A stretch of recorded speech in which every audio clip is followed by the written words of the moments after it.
The NBA draft 2025 is over. Being a Warriors fans is definitely not easy.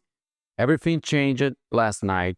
We didn't participate on the first round, disappointing, but it's part of the trades we have done in the past. And the Warriors had the 41st pick in the draft. And a couple of hours, a couple of minutes before the draft is starting, they announced they would make a swap with the Phoenix Suns, and then they got the 52nd pick and the 59. It is disappointing, I think, for me, partially the draft picks, not because of the Alex Toohey and Will Richards. We will talk about them really quick here. We're not going to make a full analysis. It's not the goal today, but I think from what, as a fan, we were expecting, right? We have been saying we want to see the Warriors going for size, bring a big center, someone strong, someone that can beat that body there. Because when you look at, for example, Quinton Post, he's a tall guy. He had some games where he gets got some rebounds, but he's mostly like a stretch big that can shoot. He's not a strong one to be there, like making, for example, an impact against Steven Adams, as we saw in the playoffs, or someone that really has that impact. And the Warriors had some chances in the draft. Unfortunately, my big expectations was around the Chinese Hansen Yang that was actually drafted by the Portland Trail Blazers surprisingly at the first day.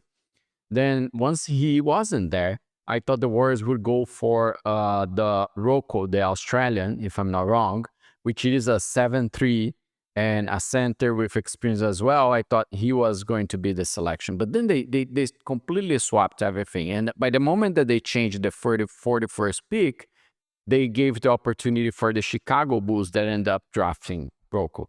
So let's take a look on what the Warriors did. But it gives me a lot of feelings. We're going to talk about of it today. I think he gives a message for some players in the Warriors roster right now. And I'm going to show you also what Dunleavy Jr. Said about these two picks. So let's go over first. This is when we break out, right? When Sharon said that they were changing the picks, it was a big surprise because we're actually moving backwards. We're all expecting that the Warriors would draft like earlier, try to jump a few spots on the second day. They actually just went almost 11 spots later, right? Very close toward the end of the draft. So then they got Alex Toohey. It's an Australian guy that it's an interesting pick. He's a power forward, number 4. He's not that tall, right? Obviously, I think it's sizable match with the position anyway.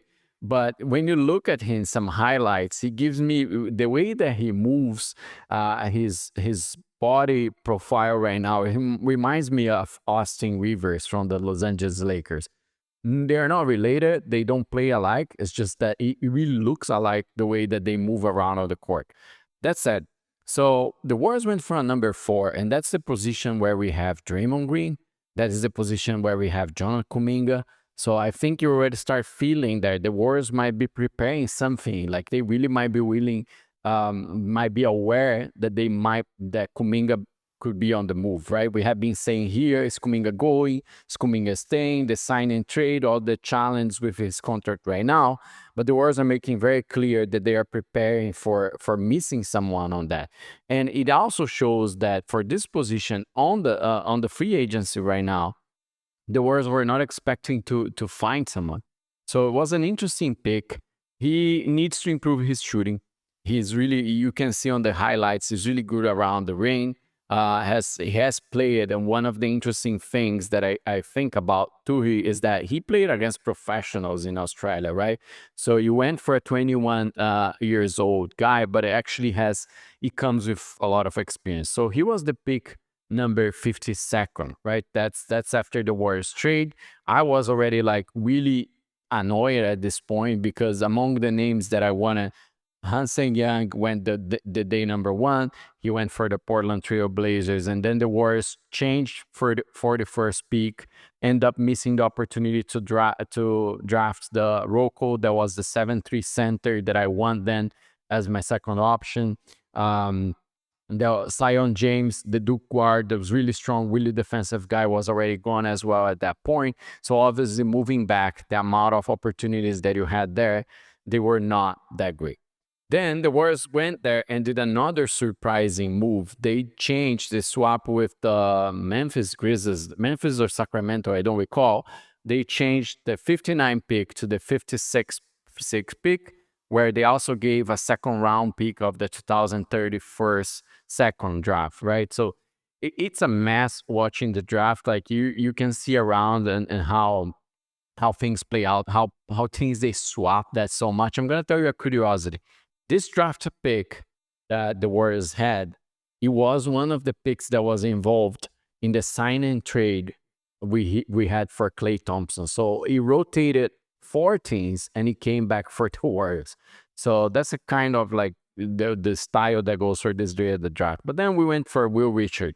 I think is an interesting choice, right? It's not among, he was a surprising because he, despite being a big player in the finals, he was an NCAA champion with the Florida Gators. I think he's a guard, right? So he also sent us another message for me that Gary Payton probably is not coming back for the Warriors, right? Because you bringing someone, you might invest in that. We don't know. Obviously, rookies, they can go anywhere, right? We had Quinton Post that came, that went to the G League and then had a big, well, some impact in the roster and sort of conquer his space. And you also have other ones that never flourished and they end up not going anywhere, right?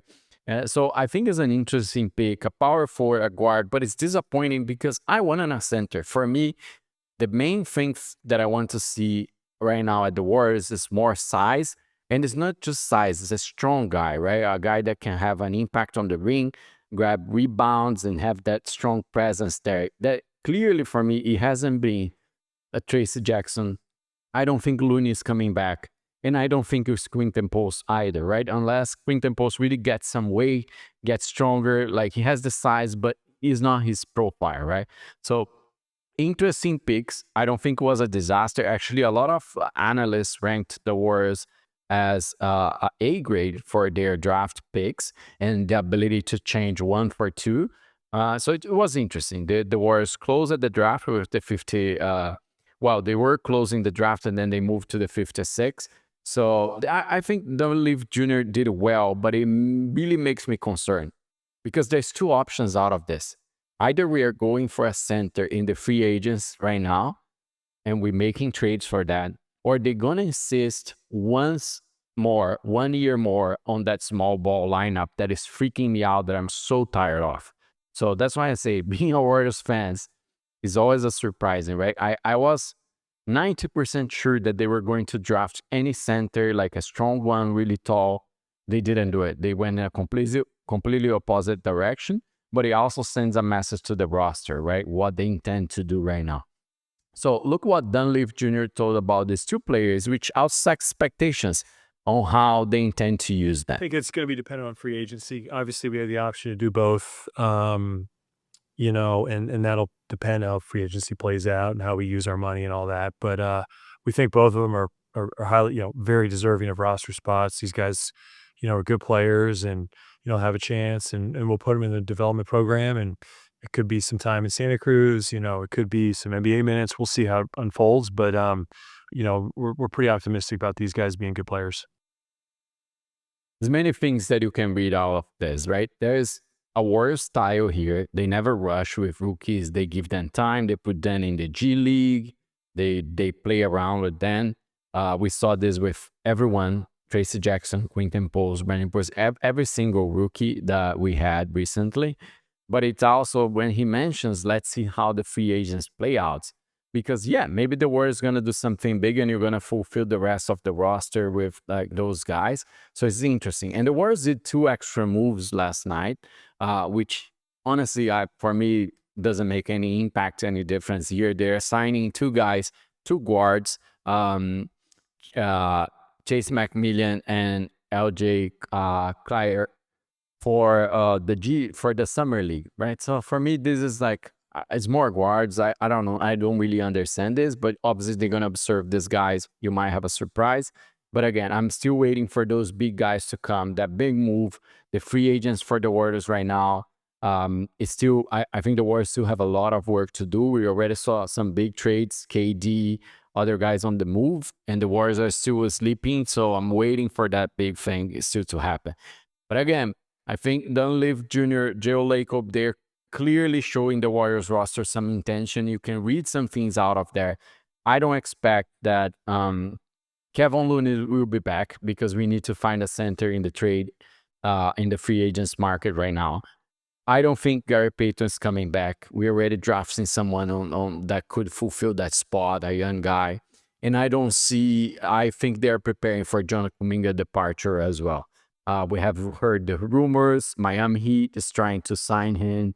I think the Chicago has been linked as well.